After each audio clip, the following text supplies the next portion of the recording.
My name is Katie Stewart, and I'm a student project manager at the Clarke Forum for Contemporary Issues. On behalf of the Clarke Forum, I would like to welcome you to tonight's program, Writing on the Wall, From Disaster to Doing Something.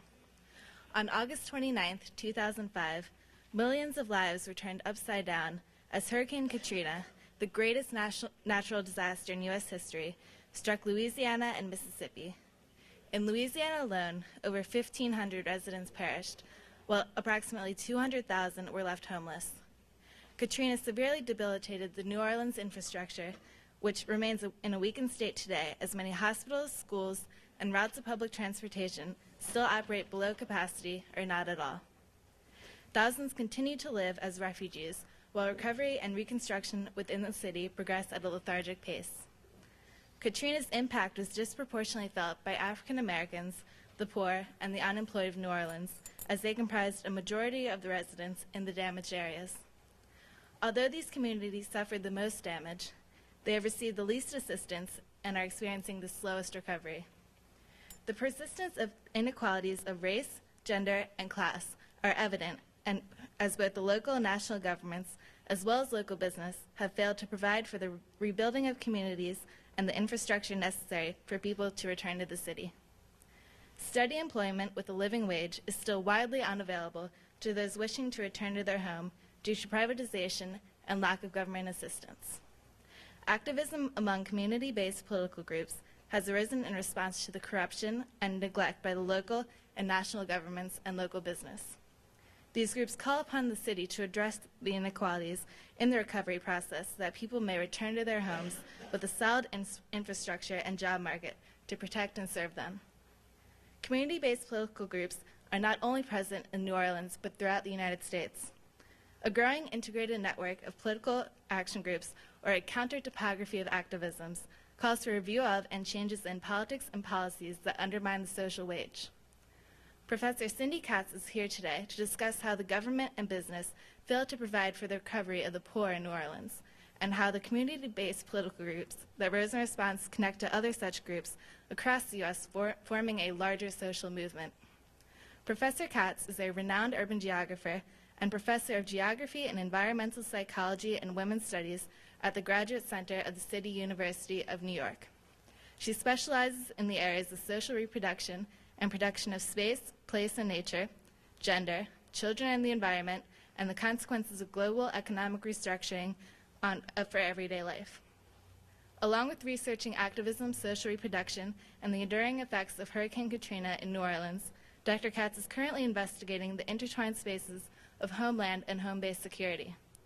Professor Katz has written extensively on these subjects, and she's been published in many prominent journals. She also published the book Growing Up Global, Economic Restructuring and Children's Everyday Lives, which won the Association of American Geographers Meridian Award in 2004. She has received numerous other honors, including a fellowship at the Radcliffe Institute for Advanced Study at Harvard University and a Women's Studies Scholarship in Residence at West Virginia University. Dr. Katz graduated from Clarke University with an AB, MA, and PhD in geography. At this time, I would like to remind you to please turn off all cell phones and pagers. Also, since this program is being taped and some of our audience members may be hearing impaired, please wait for a microphone to reach you before asking a question during the question and answer session at the end of the program. Thank you, and please join me in welcoming Dr. Cindi Katz.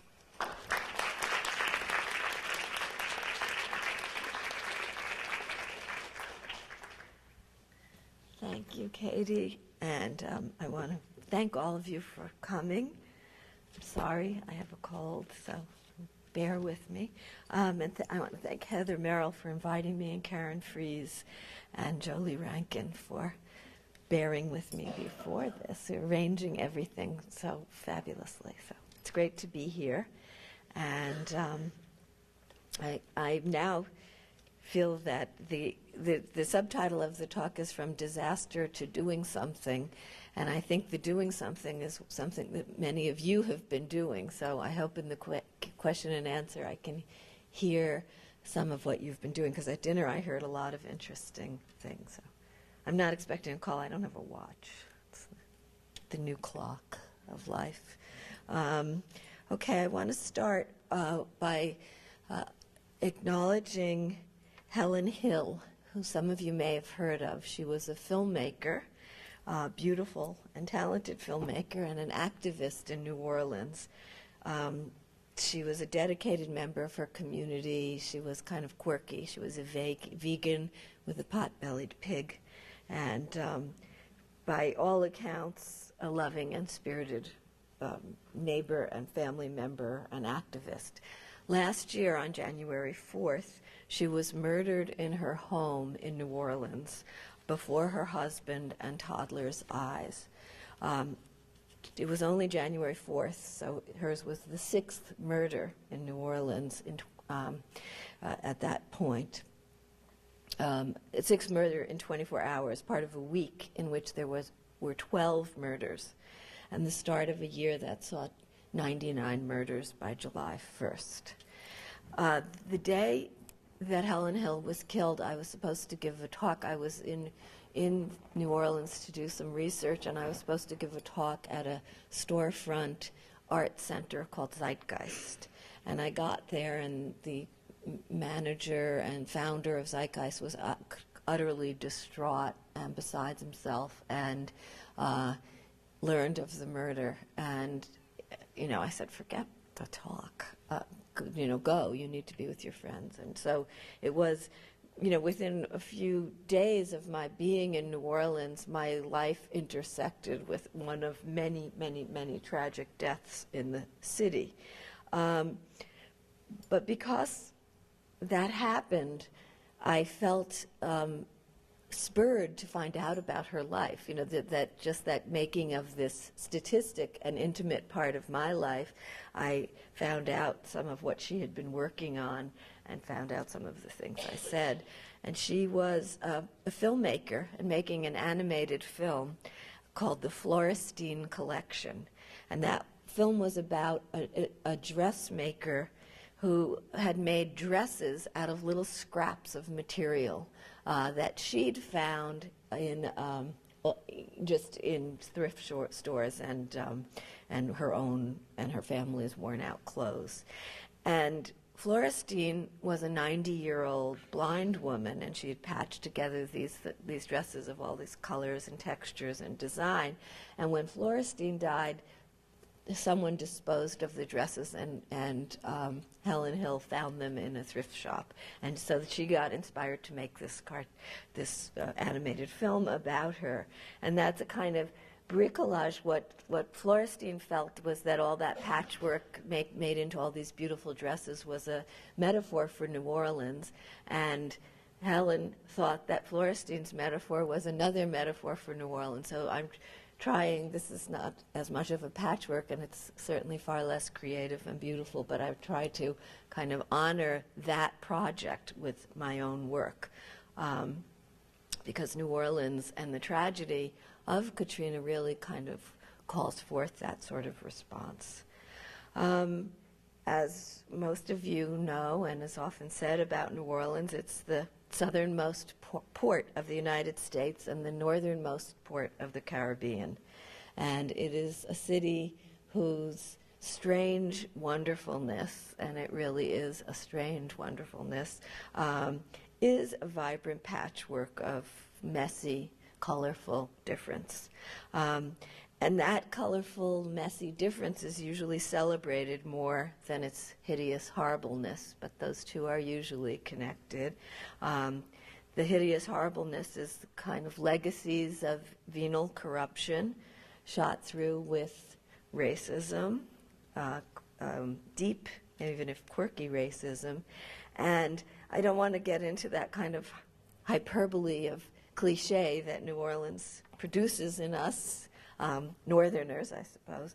But I want to draw that line from Helen Hill's bricolage and Florestine's bricolage to the increasingly apparent fact that New Orleans is not as much that sort of vibrant bricolage anymore, but is in a state of reductive collapse, that all of that vibrancy is being crushed by the events before and after Katrina. I'm not blaming these problems on Katrina. Katrina just scoured the surface so that we could see those things. But it's a different kind of bricolage, perhaps, but it's a form of seeing neoliberal capitalism and what George Lipsitz, cultural theorist, called the social warrant of hostile privatism. That we have in the United States at this point a social warrant to privatize in an aggressive and hostile manner. And that social warrant of hostile privatism really lubricates and naturalizes and sustains the discourse that's become commonplace now. No new taxes. Let people fend for themselves. Let's have charter schools instead of good public schools. All of the ways that privatization has become part of our everyday lives and sometimes feels like the only alternative is something that has been made into a discourse and made into a kind of convincing tale for many people. But yet it produces a situation that's in every way reductive. It closes off every possibility in the spaces of everyday life of all the sorts of vibrant intersections that are often imagined and talked about. So we at universities talk about how lively difference is and how we have identity politics is all about difference and shared common grounds and differences and celebrated, but in other ways that gets crushed into a narrowed sphere by this sort of talk of privatism. And it's that vortex and the collapse it suggests that I want to talk about here. Underneath all of that physical wreckage that many of you, I understand, have seen, certainly anyone who's looked at a newspaper once, or a television, I just remembered, has seen it, but many of you I know have been there. But underneath all of that wreckage and debris, what Katrina and the flood in its wake cleared and scoured was an uneven landscape of social reproduction. And it revealed the costs of these long-term disinvestments in the social wage, the toll of that hostile privatism, the patterns of enduring racism, racial segregation, and the peculiar geographies, and in this, New Orleans is more peculiar than many places, of states' rights and cronyism and militarized security all smushed together. It was my long-term interest in social reproduction rather than the events of Katrina that brought me to focus on it. But it seemed impossible to ignore what happened in the wake of the storm, given those interests, given a long-term interest in, and I'll talk about what I mean by social reproduction in a second. But it's illuminating and a little bit horrifying to compare it to the other big disaster of our recent times, September 11th, 2001, regarding the nature of governmental and individual responses.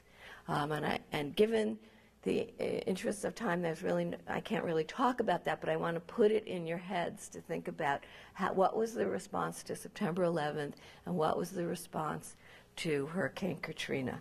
They're very different, and then in certain ways not so different in terms of security and military responses. Landfall, let me provide some illustrations. Landfall is not just a physical question. Geography is always socially produced, and every landscape can reveal sedimented and contentious histories of occupancy, struggles over land use, clashes over meaning, rights to resources, rights to dwelling places, rights to the city. Katrina churned through those historical geographies, and they're historical geographies of amazing environmental wealth, It's the biggest oil-producing state in the country, even bigger than Texas. And that environmental wealth has been exploited in a hideous and sort of aggressively rapacious way over centuries at this point. It's a city of mythic significance in the United States and even in the global imaginary, whose celebrations mask those enduring legacies of poverty and discrimination. The geographer Pierce Lewis characterized New Orleans as impossible but inevitable. And its geography is in many ways impossible, but it's made by people and industry and technologies that have made and remade and unmade and environmental events undo and then they're redone over the course of many centuries of management, mismanagement, dreamy, ambitious under and over management. But there's a kind of, and this is a part of environmental exploitation in all kinds of places, a kind of indomitable inventiveness about it, but an extraordinary hubris. You know, you're going to control the Mississippi River. That's pretty ambitious, and yet it's in many ways done for many years until it fails. Those sedimentations are not just the effects of environmental engagement, but they're the outcomes of all kinds of material practices, not just environmental, not just engineering, not just the events of nature and meeting culture, but all kinds of practices of work and modification. Katrina's landscape, New Orleans, and I focus only on New Orleans, as you probably have already been able to tell. That landscape was also the effect of policy decisions of all kinds, policy decisions made locally, nationally, at the state level. But the hurricane hit at what was then the bottom of 3 decades-long deterioration of the social wage.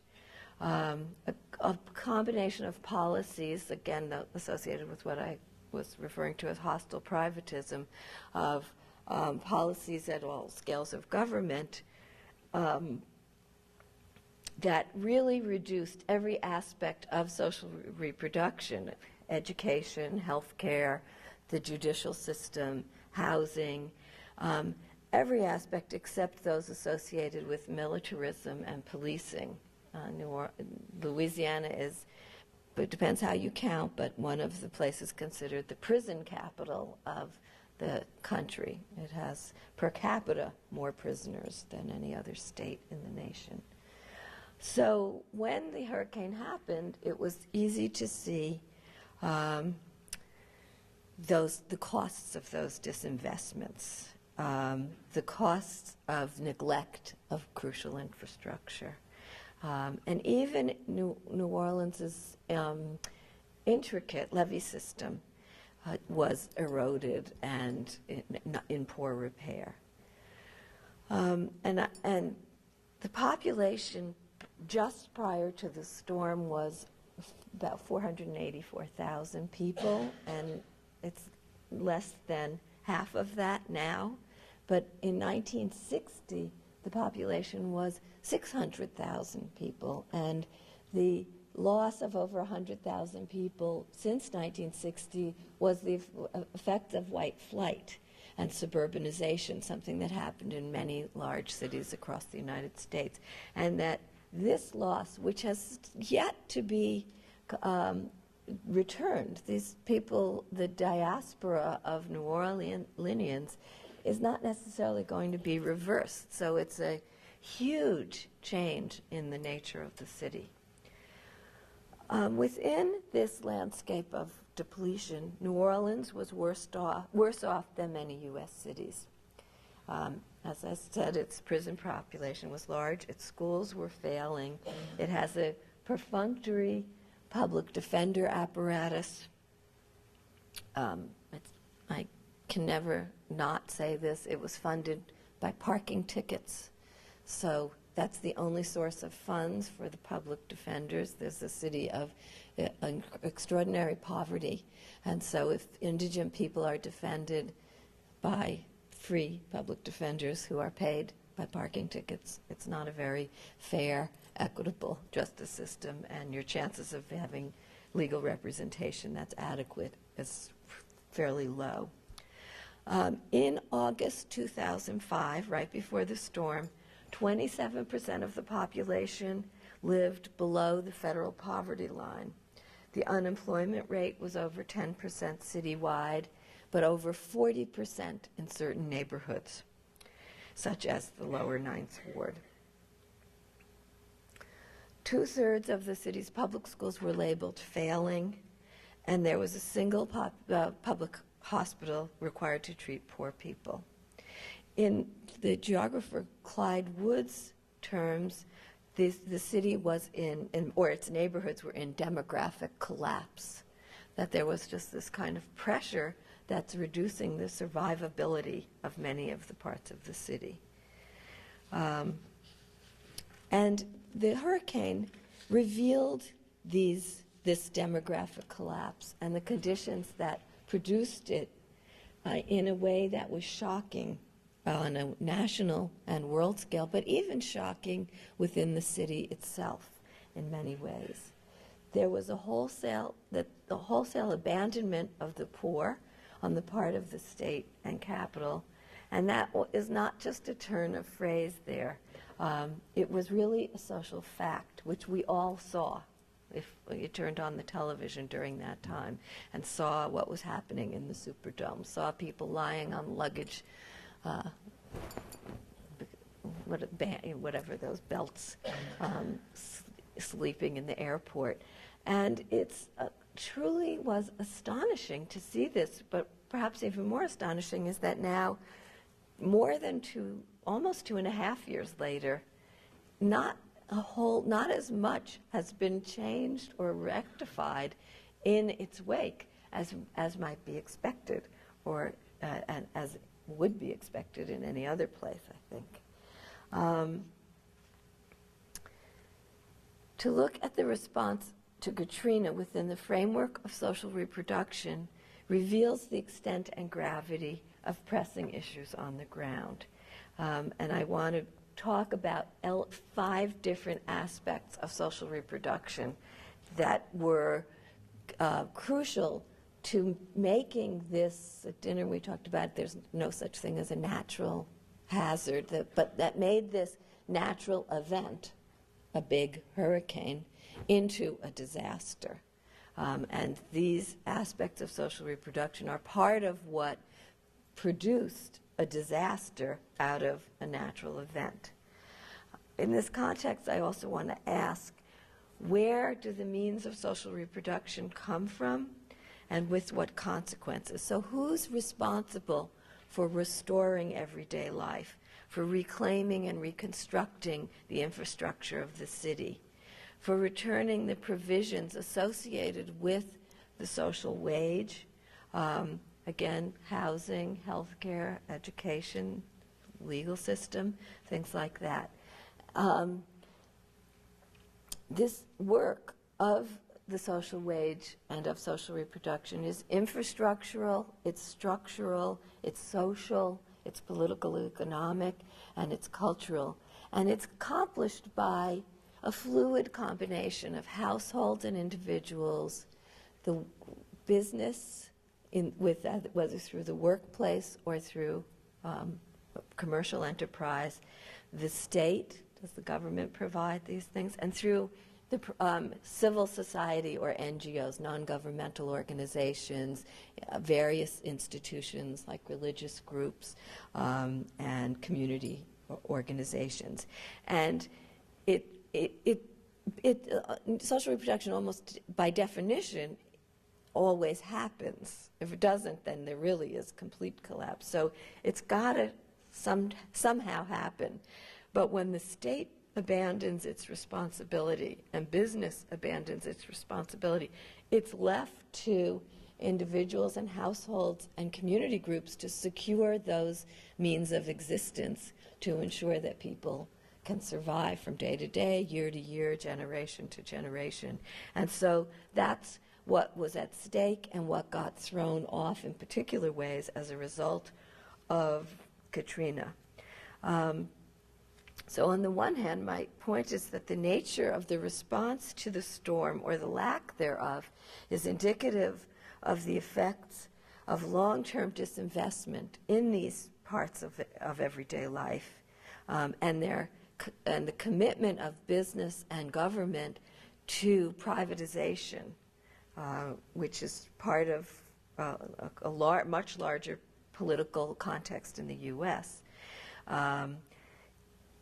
The fact is, it produced a crisis, and the crisis, as many people like to point out, it also provides an opportunity to do something, and all kinds of somethings happened.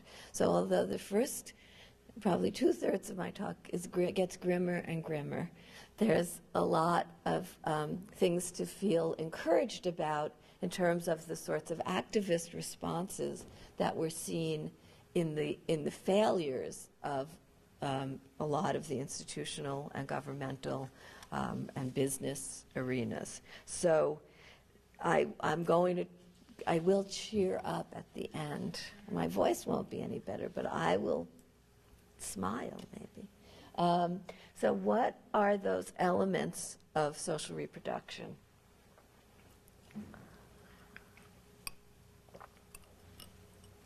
As I said, it encompasses all of these social practices of everyday life. Katie interviewed me before, and I feel like I gave my whole talk in the interview, but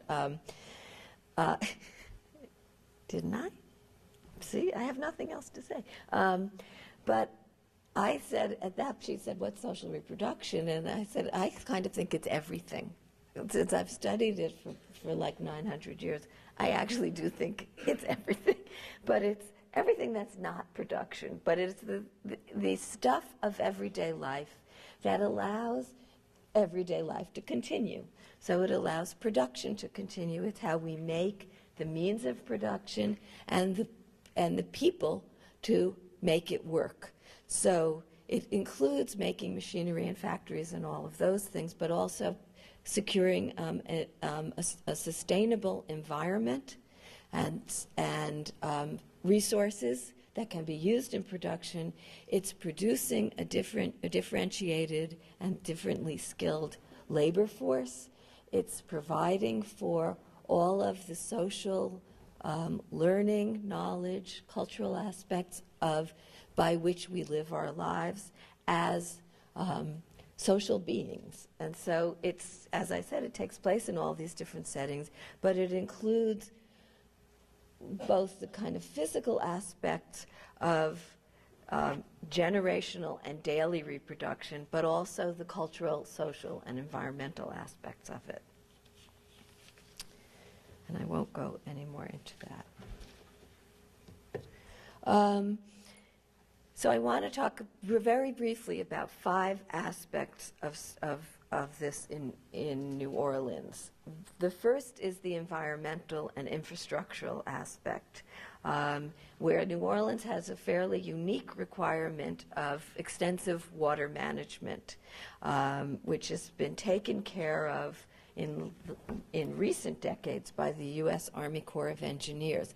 And it's interesting to note, as I mentioned earlier, with neoliberalism and in the last 30 years, there's been a downloading of responsibility for social reproduction. So the state doesn't take care of very much anymore. It puts it off on households and civil society much more than was in the past. But with the levy system, that's the one area there the control has gone upscale. So it used to be the responsibility when New Orleans was settled of private property owners. Then it was taken care of by the municipality and the state government, and now it's federal responsibility. So in the management of water is the one area where the federal government has taken the response, for better or worse, perhaps worse, has responsibility for this. Now, as we all know, This levee system was built to withstand a Category 3 storm. Katrina was larger than that, but it was also in poor repair, so that it was only a matter of time before a large enough storm would hit and the levees would fail, which was precisely what happened.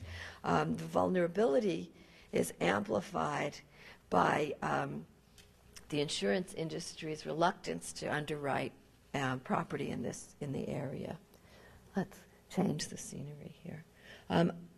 The other part of the infrastructural aspect is the federal government's responsibility for emergency relief.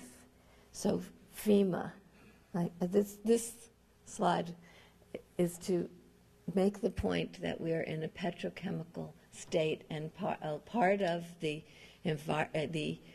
water problems are from channeling the Mississippi River in the interests of the oil and petrochemical industries. This is no longer working in the bayou, but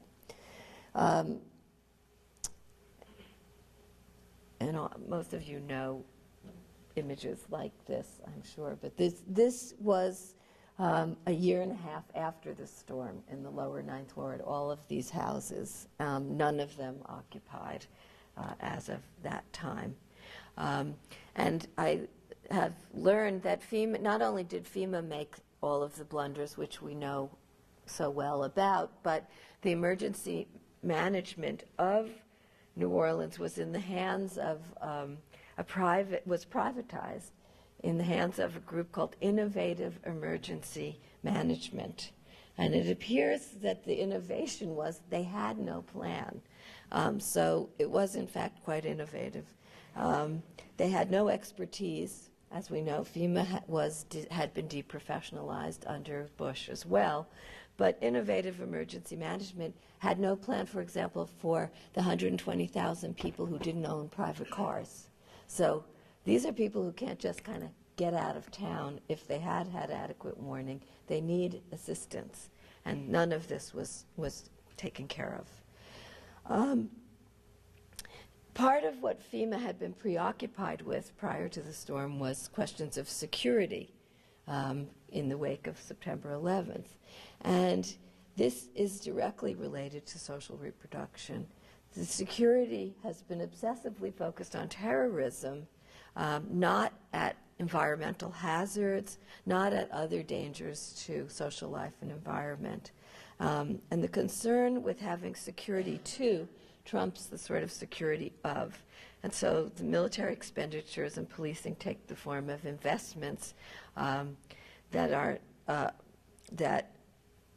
take money away from securing the mundane parts of everyday life. So there's not no money. There's money. I know that's a bad sentence, but that makes it memorable. And the money goes to the other Gulf, not this Gulf. And some of the same characters are operating in both Gulfs. So Blackwater Security and Halliburton, to name two of the most notorious, have major contracts in both places to provide security. So that's where a lot of the emphasis has been in the restoration. And there's a FEMA trailer. This one at least is outside of the people's house rather than in a big FEMA trailer park where thousands of trailers are just put behind a cyclone fence. But can you imagine living in that for a year and a half or even a day and a half? Okay, I want to quickly go through, because I know time is racing and I'm not. So I want to quickly go through the other aspects of social reproduction because they all sort of blend together. Healthcare. Healthcare is crucial to any form of social reproduction. This is Charity Hospital, which was completed in 1939 and suggests a commitment to people's health. You know, a big, solid commitment, partly because Huey Long's populism, which used petrodollars, was put into providing for poor people at some level. So this hospital, beautiful doors, decoration, closed, and not to reopen. And All of the emergency generators were on the first and second floors. This is not a place to put the emergency stuff. I mean, I'm not part of innovative management, but I know that. So it's padlocked, boarded, and I predict condos. This is public housing, and as I want to quickly move through these parts of social reproduction. Housing has been mentioned by every activist I talk to as the linchpin of the return to a decent social and differentiated social life in New Orleans. You see no mud, no flood watermarks, no damage, but you see these things are closed and sealed and bolted tight. Every public housing project in New Orleans, all but 2, were closed after the storm and not reopened. Most of them have yet to be reopened.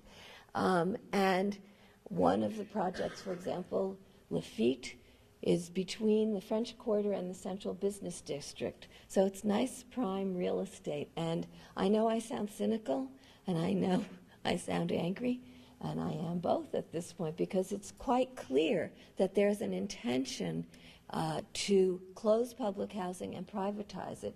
The federal government's head of housing and urban development is on record as against public housing.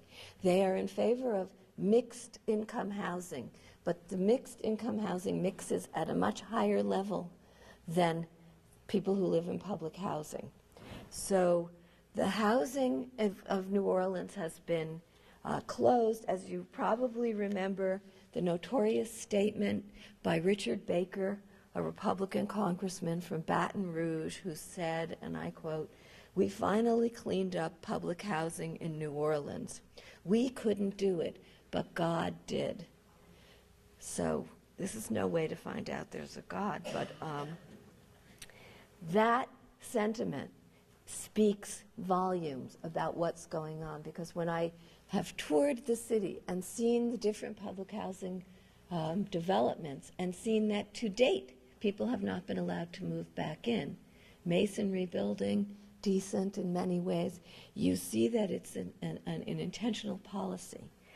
And if that's not changed, it will be very hard to get people to move back to be nurses, to be teachers, to be service workers, to be home health care workers, to be auxiliary medical workers.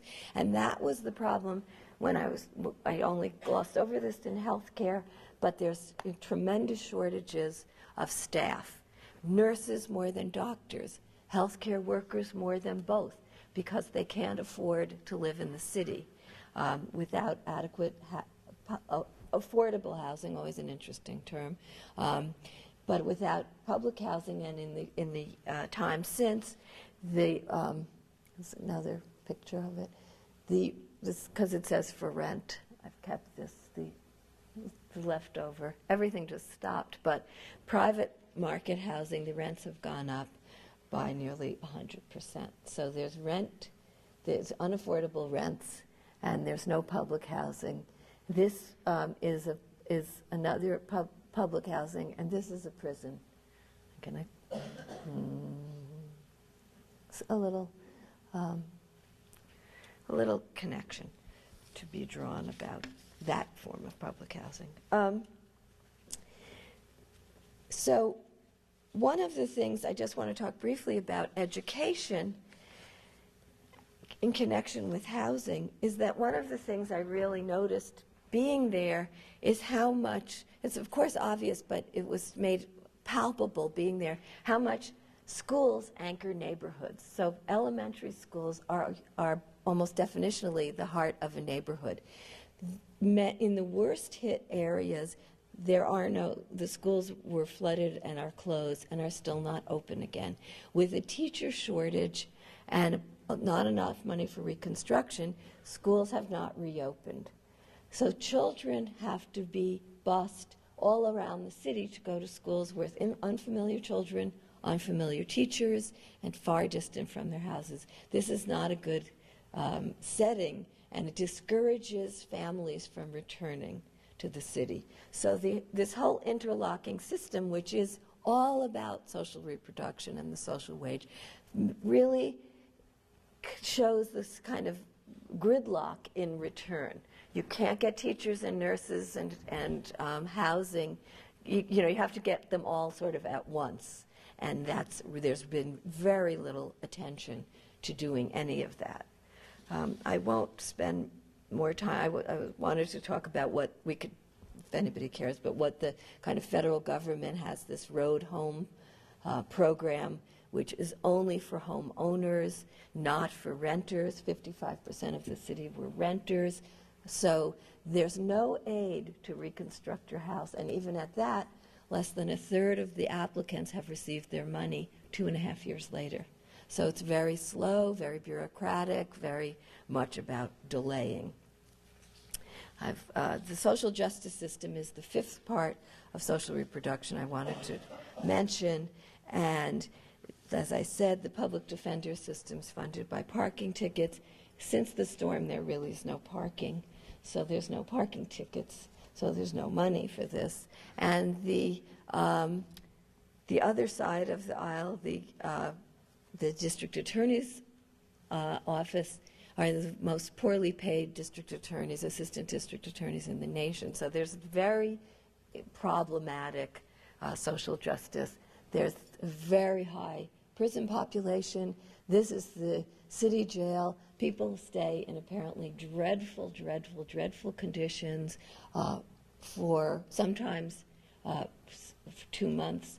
There's a new kind of crime called a misdemeanor murder, because people don't get tried, don't get indicted in the proper amount of time and have to be released. So people spend 60 days in this jail and they're out because nothing's happened. So there's a kind of a complete breakdown of the legal system, which is provoking what many legal scholars and lawyers are considering a constitutional crisis. And that doesn't get talked about as much. Okay. Enough of the grim talk. Okay.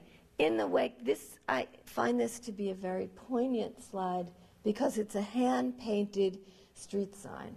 So and this is a street in the lower 9th Ward, done by Common Ground.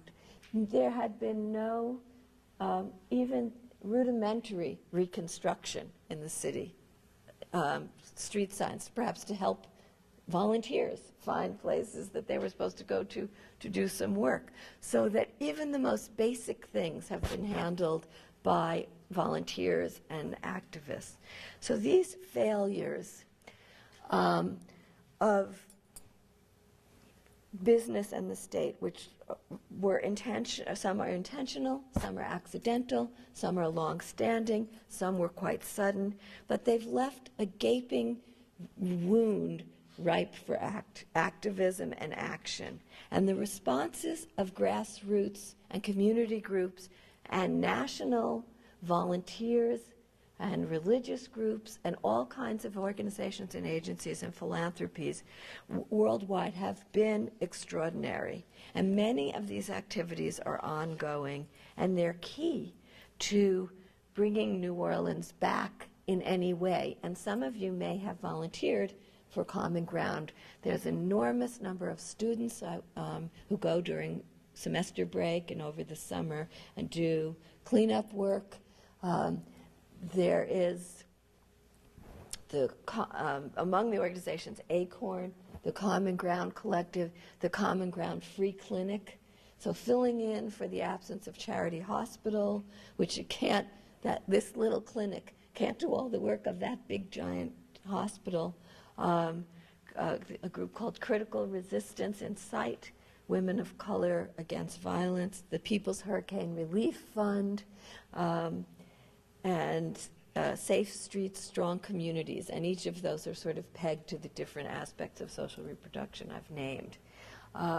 These groups and their allies have, across the board, filled in for the missing state, made street signs, done cleanup, done decontamination and renovation work in houses, lent tools, provided immunizations and emergency health care, and pro bono lawyer work, done advocacy for survivors and people scattered all over the place about their rights of return, their rights to vote. They have done this largely with volunteer labor, and the efforts have been extraordinary. So each of these houses in the lower Ninth Ward was being completely gutted by volunteers working with the owner. Here's some volunteers, each house on this block. This one was, the work was underway. This is People's Hurricane Relief Fund, which takes a more oppositional stance in response to the storm, in which they were rallying to get the rights of renters to get money from the federal government, to return to their housing, to fix their houses, to undo the locking out in public housing, to agitate against the government to provide for services and housing and rent relief. Common Ground squatted this building, which had been privatized, and as soon as they successfully established their squatter settlement, they were evicted by the landlord. People have come from all over the country to volunteer, and it has brought out the best and the worst of what we know of the United States and of ourselves. And it's contradictory to think about the role played by activists and volunteers and philanthropies, because in one way it's fabulous, and we want ways that we can all be effective, politically engaged, and contribute to remaking New Orleans, but also to being activists against these problems in our own communities. But in another way, it confirms the disinvestment by the state and by business, because the gap has been filled in. I mean, not to the extent that it needs to be, but you look at volunteers, you look at religious organizations, you look at philanthropic donations, and it's just confirmed in certain ways the neoliberal rhetoric of, if we don't give them handouts, they'll do it themselves. And so there has to be at least a recognition of the contradictory nexus between those places. So I just want to wrap up now by talking about some of the issues of pressing concern for the activists with whom I've interviewed, because what can be done under these dire circumstances, which more than 2 years later remain dire? Part of what the complaint has been is that there's a kind of return of it may have never left, a kind of paternalism and neocolonialism to the way these philanthropic organizations have worked, a kind of, these people cannot govern themselves. We have to come tell them what to do. So the activists complained about the fact that they were being forced to be professional, to fill in grant applications, to make a dozen copies of the applications, prove that they're using the money effectively, demonstrate efficiency, and yet from the Northeast and from the Beltway, 13 different big philanthropies would come down. Let me check, let me go on my junket, let me go on mine, and so they said, they want us to be efficient. Why aren't they efficient? Why can't one person from the Ford Foundation come here and say to Rockefeller, Carnegie, whomever, this is what they need, this is what they're doing? Why do they all have to come tripping over themselves and yet discipline us about how to ask for money? And it's a really important point. The other thing is that, as wonderful and important as volunteering is, and all of us who have done things like that, this is not to diminish that. Very often it's like a 2 weeks in, 2 weeks out. If you go for 2 weeks, you can contribute to cleaning up a house or doing some demo work or painting some street signs, and all of that is great. But they need long-term change. And when I asked several of them, what could I do in New York? I don't want to be, it's also sensitive to the north-south, the carpetbagger, the everything else kind of. There's lots of histories, lots of twisted histories in this. And one of the things several people said is, you could organize about these things in New York. You have privatization of public housing. You have poor public schools. You have no money for health care. All of the things that we see more clearly perhaps in New Orleans, we all have. I'm sure much of this exists in this area, in Carlisle and Harrisburg. There's similar problems. Why not organize in your own backyard about these things, and at some point there's common cause, and at some points we make those connections both literally but also figuratively. And that struck me because, as Katie mentioned, she used the word counter-topography, and this is by way of concluding.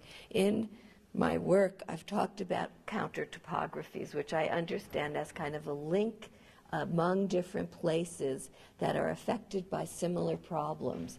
So I'm a geographer, but I'm not a good physical geographer, so I think of topographies as having contour lines, and those are places that connect places of similar elevation, but they don't have everything in between. And I want to connect places that have similar problems and say, here's how we're responding, here's how we're responding. And sometimes there's information, people, resources, ideas, activist impulses that travel along those contour lines. And sometimes it's just enough to know that they're happening in multiple locales, and it's a way to confront those problems, which could seem like it's just those people in New Orleans, it's just those people in New York. That's a problem of Bangladesh. It's not just a problem of Bangladesh, it's a problem of all of ours. So to make these sorts of contour lines seems to me one of the most important things we can do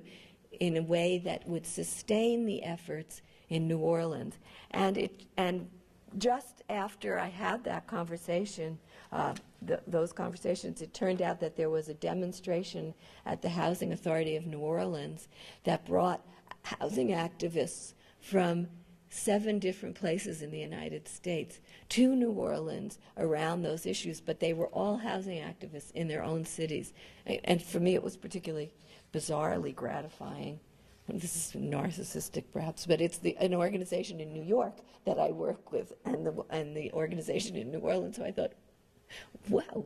So these things do happen, and the important thing is for there to be solidarity, not charity. This is what Common Ground asks for, and there's all kinds of ways to provide it, and all kinds of places to do that. Thanks.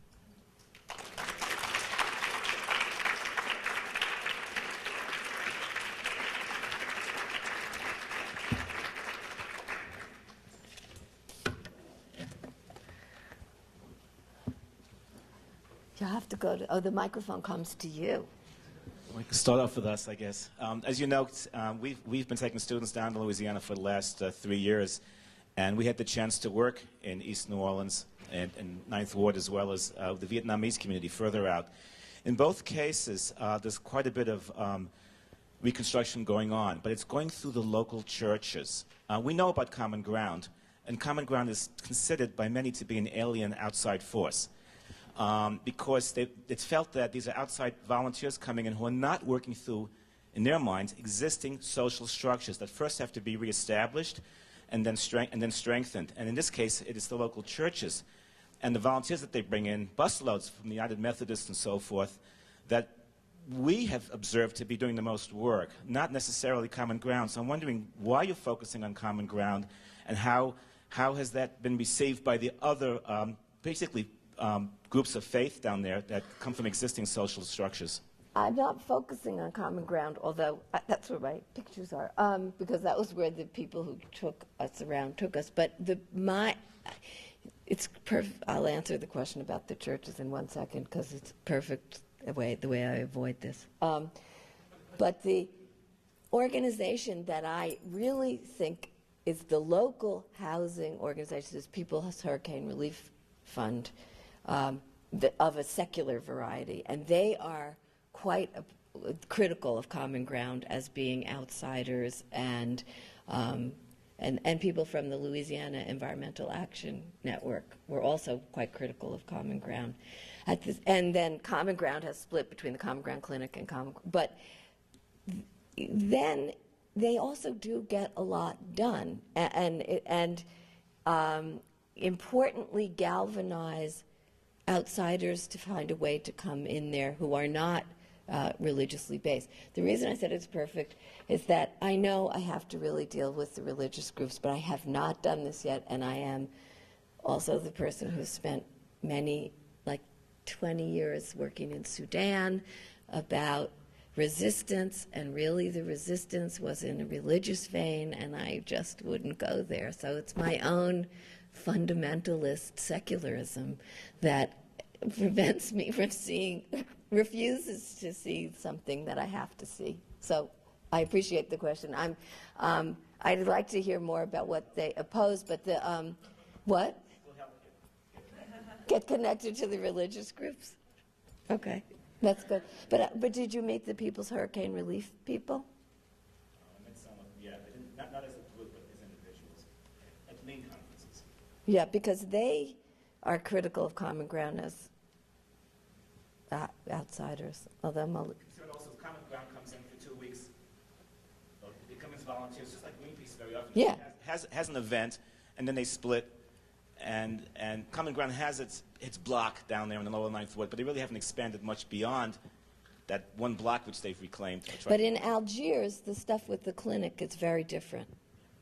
And the healthcare things they're doing are, which is different group entirely. But I think that's been more effective. I know it was one of those things, like before I went there, that like everybody else from the outside, I thought they sounded great, and I had donated money, and then I went there and I was like, ugh.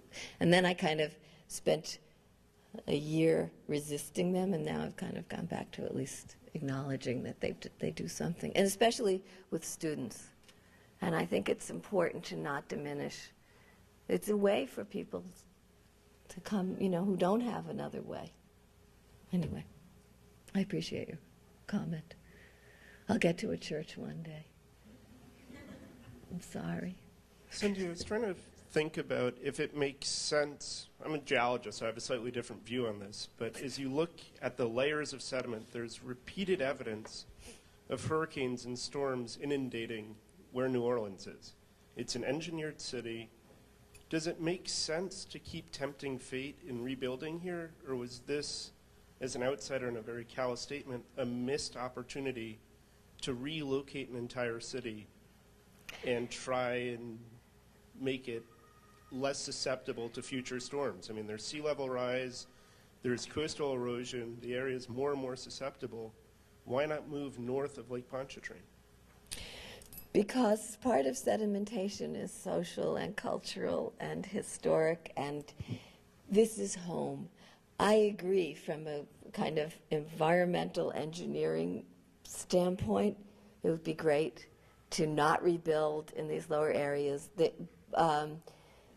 when that was proposed immediately after the storm by quite well-intended and informed both geographers, geoscientists, and hazard managers and the like, it was what parts of the city would not be rebuilt are the lowest lying areas, which is where the poorest people live. So it then says, we're going to rebuild, but without you. I mean, that's already kind of what's going on otherwise, but I think it's really problematic. I also think, and I'm not at all a physical scientist, but that a lot of the problems are the tempting of fate is the result of all kinds of environmental manipulation of channeling and canals and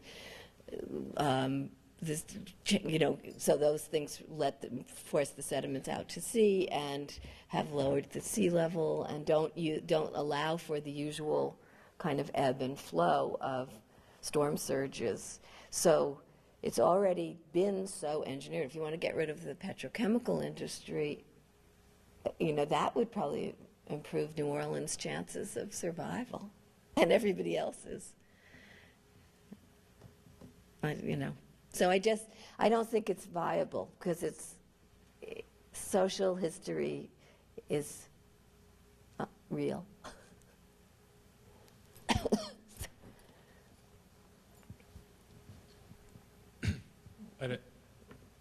You mentioned that the level at which mixed income housing starts is higher than that for low income housing. Is that a political policy barrier, or is there a larger social construct behind that? Well, it's just I'm not sure what you mean, but it's like it's. Is it a matter of politicians saying this is the income level at which you can live in this mixed income area, or is there something larger behind the picture which causes them to set it at that level? Well, the something larger behind the picture is a kind of embourgeoisification of housing. I mean, one of the things I saw in one of the neighborhoods, which was completed before the storm, but this is not unique to New Orleans at all, was this kind of scatter site housing and garden apartment, kind of let's not have housing projects. I'm all for mixed income housing, but there has to be, the policy is not, doesn't enforce that there will be people who live below the poverty line, or it's also social life. Like people say, I can afford not to live near poor people, and I'm going to use that power of my, so in order to make it attractive to middle-class people, the balance is shifted further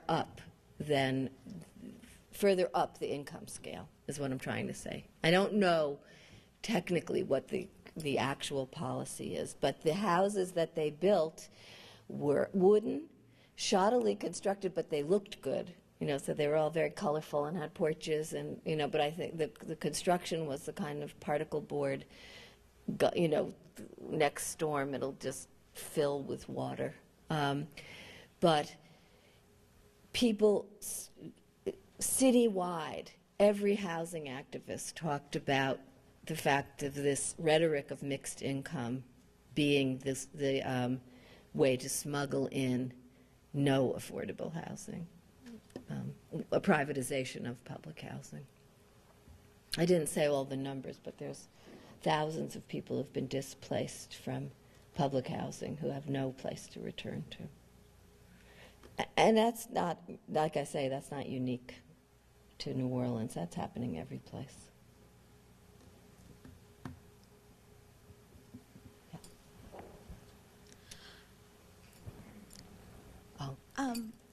I was just wondering, how prepared you thought New Orleans was for the next hurricane.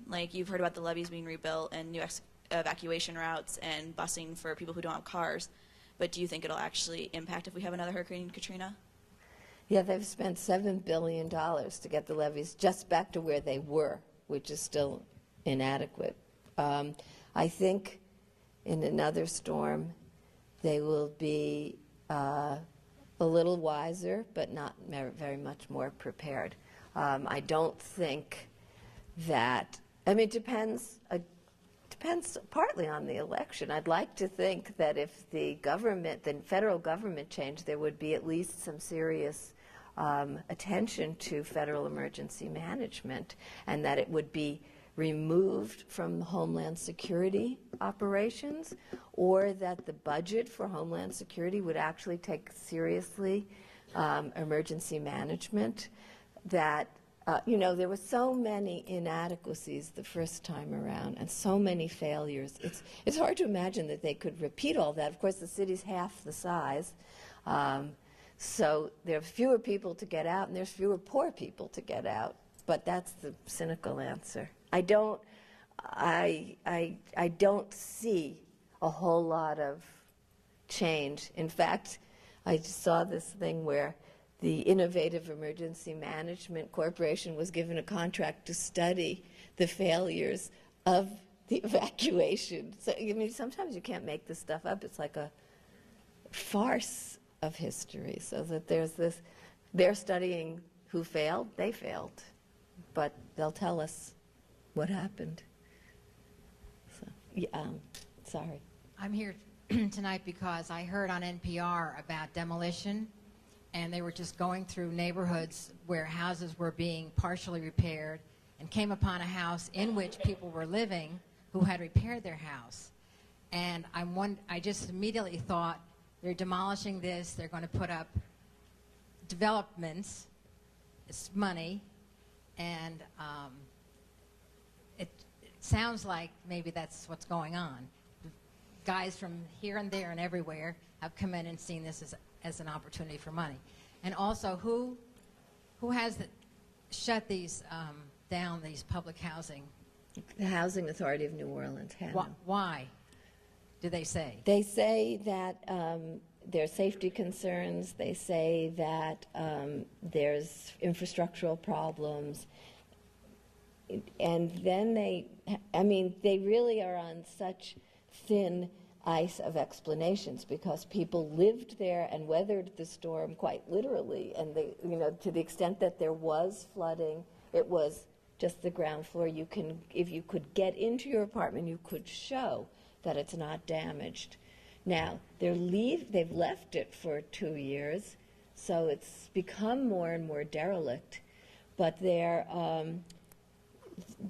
just part of it is also the kind of hubris through which these sorts of refusals can take place. That people can just say it's closed, we're not opening it, or we don't have the funds, or it's not good housing. It was problematic. You need scatter site housing, but the scattering is to Houston. That's a whole new meaning to scatter site housing, and some of that housing's on higher ground. It's in desirable locations, at least some of them, and but there was another. And then the reinvestment and the government assistance for reinvestment has been incredibly lopsided towards private interests. So something like 12 of 18 casinos were reopened within the first year and a half, but only 1 of 7 hospitals. That sort of thing. The Superdome was open by the January afterwards so that the Saints could play. And I'm not saying these things are not important symbolically and even for jobs, but you can go to New Orleans as a tourist now, even a year ago, and not know what's going on within. Just walk 2 more blocks outside the French Quarter. Just walk 3 more blocks from the warehouse or garden district, and it's devastated in a way that is unimaginable. And I think they create, this little world. I mean, it's always had that effect, like people just go to the French Quarter and they have a good old time. But that has been attended to quite distinctly and nothing else. Are there any attempts to boycott New Orleans? Because of the Mardi Gras just happened, but I would sure like to start get in. Yeah. I've only heard of sort of marginal attempts to do this. Do you know any? I'm looking to the activist in chief. Progressives in New Orleans, the progressive community would support that. It's jobs for people, and we're not going to have people come back and have the people move in unless we have jobs for them. And unfortunately, of course, whatever it is, it's tourism. Agreed, we want to turn it into a Republican Disneyland, but it's still jobs for the people.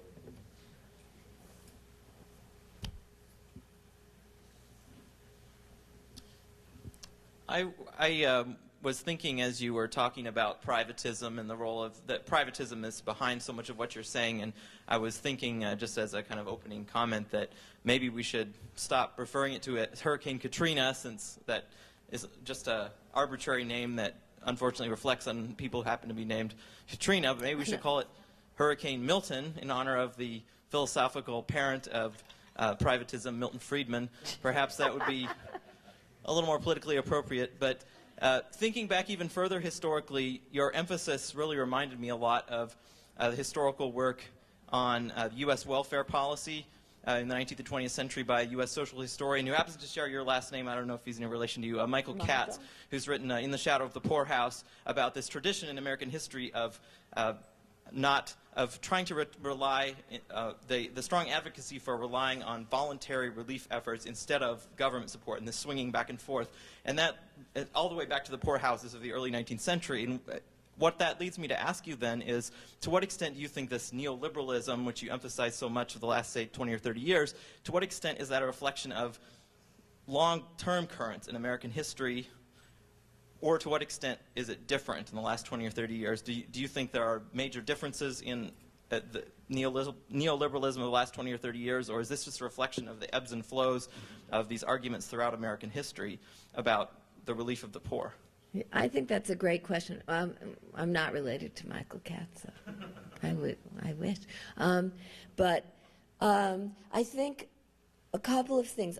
I do think there's this kind of tension between the reliance on the state and then the self-reliance and kind of going towards volunteers and smaller scale. I also feel inner contradiction about being so vocal against, sort of wanting. It sounds like I want the big state, and so sometimes I joke that say, like, come back state so we could smash you.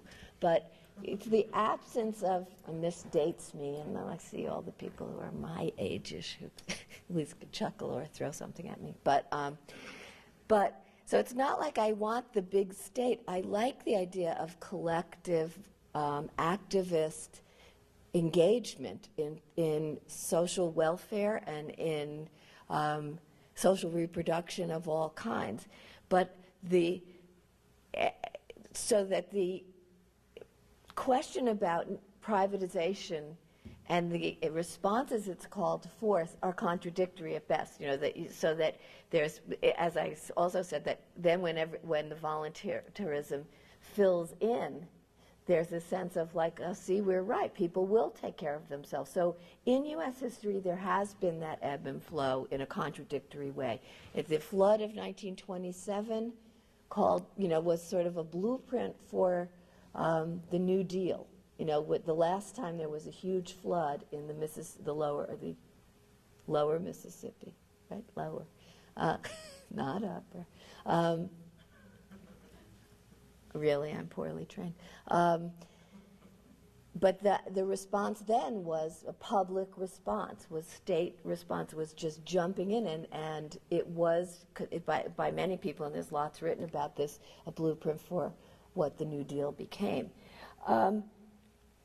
But the other thing is I sort of, and many people who talk about neoliberalism harp on 1973 as the year everything changed. And I have this, and I have many reasons, and I won't bore you with them, we can talk about it later, but for why it's 1973, I mean, they're not my, but there's lots of things that happened in the 60s and in the early 70s that made 1973 not just an economic turning point and a point of, changing the currency and devaluation, all of that. There were social, political, economic things that happened.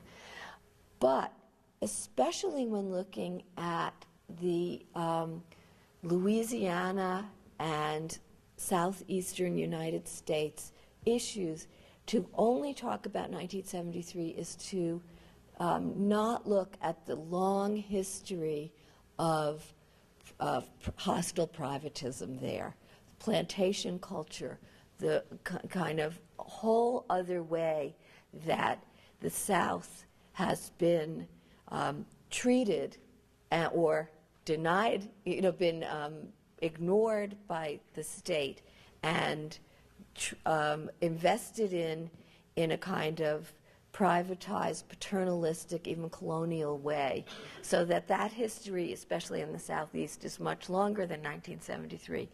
But finally, I want to say that I was just at a conference last week with John Clarke, who is the person best known as from the the Birmingham School Cultural Studies group. And he sent me a paper, but I got it yesterday, so I didn't read it yet. But he said, I want no more talk about neoliberalism, because it's actually made us incapable. It's like made our politics sloppy, so that if we say everything is neoliberalism, that we don't have a way of seeing things in a longer historical perspective. We don't have a way of seeing our own agency in things without feeling somehow it's compromised. So that I was willing to go there, even though I thought, and I actually thought about it every time I said neoliberalism or privatization tonight, I thought, John, so I'll go read that paper and I'll throw this one out or something. But so anyway, I think it's a good question. This will be the last question.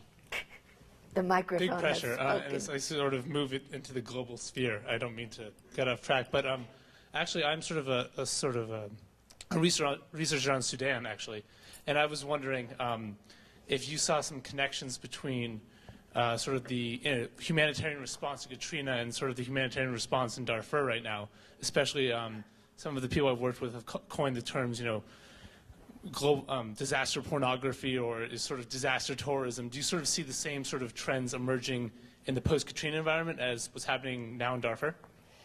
There's definitely disaster tourism in New Orleans, for sure. And I think, I don't know, I mean, people who go to Darfur, I don't know it's so hard to get there, and it's so kind of impossible once you.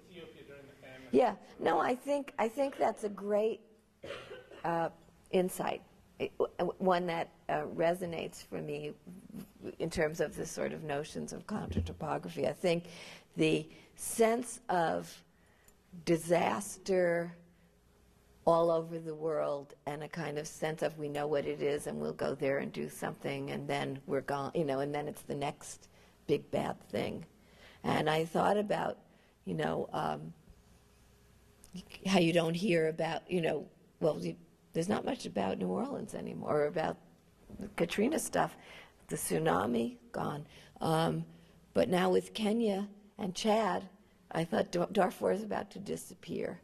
And so there's a sometimes similar response, both good and bad, or problematic, I shouldn't say good and bad, but problematically invested in the disasters, similar spirit of engagement, but also a similar kind of romantic macho about it too, that I certainly saw in places in Sudan. I've not been to Darfur in this disaster, but a kind of, I did work for CARE with Eritrean and Ethiopian refugees a very long time ago in eastern Sudan. And many people who were part of the network of refugee resettlement and refugee services were like war heroes, like swapping war stories. Like they'd all been to the same places, this is worse than that, and and so there's one way you think it's so great that people will do this work because it needs to be done. There's another way that people get almost addicted to it, and I think some of the impulses are somewhere in between, but I think that's an interesting comparison. I think about that. Thank you. The microphone has spoken. The microphone grabber has spoken. What do you know? On behalf of the Clarke Forum, I would like to present you with this token of our appreciation. Wow. Thank you. You are welcome. That's great. You designed this, right? She designed this. Thanks a lot. You're welcome. This concludes our program. Thank you all for coming. Have a good night.